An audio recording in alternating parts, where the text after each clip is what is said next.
സയ്യിദുനാ റസൂലുള്ളാഹി സ്വല്ലല്ലാഹു അലൈഹി വസല്ലം ഇസ്റാ നടത്തിയത്. ഇസ്റാഇന് വേണ്ടി മക്കയിൽ നിന്ന് വാഹനത്തിൽ തങ്ങൾ പുറപ്പെടുമ്പോ കുറച്ചങ്ങ് വാഹനം നീങ്ങിയപ്പോ ബഹുമാനപ്പെട്ട ജിബ്രീൽ അലൈഹിസ്സലാം തങ്ങളോട് പറഞ്ഞില്ലേ, ഇൻസിൽ, ഒന്നിറങ്ങണം നബിയേ, ഫസല്ലി ഹാഹുനാ റകഅതൈൻ, ഇവിടെ ഇറങ്ങിയിട്ടൊരു 2 റക്അത്ത് നിസ്കരിക്കണം. ആദ്യം നിസ്കരിച്ച് വാഹനത്തിലേക്ക് കയറുമ്പോ തങ്ങൾ ചോദിച്ചു, ഇതേതാണ് നാട്?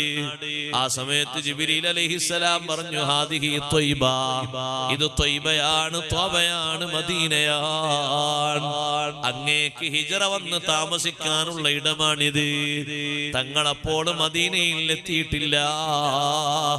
മദീനയിൽ എത്തുന്നതിന്റെ മുമ്പ് തന്നെ ഒന്ന് നിസ്കരിച്ച് ആ നാടിനെ തങ്ങളൊന്ന് അലങ്കരിക്കുകയാണ്.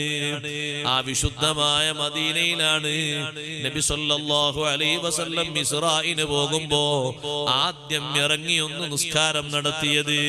കുറച്ചുകൂടി വാഹനം മുന്നോട്ട് നീങ്ങിയപ്പോ വീണ്ടും നിർദ്ദേശം വരുന്നു, ഇൻസിൽ ഹാഹുനാ ഫസല്ലി റകഅതൈൻ,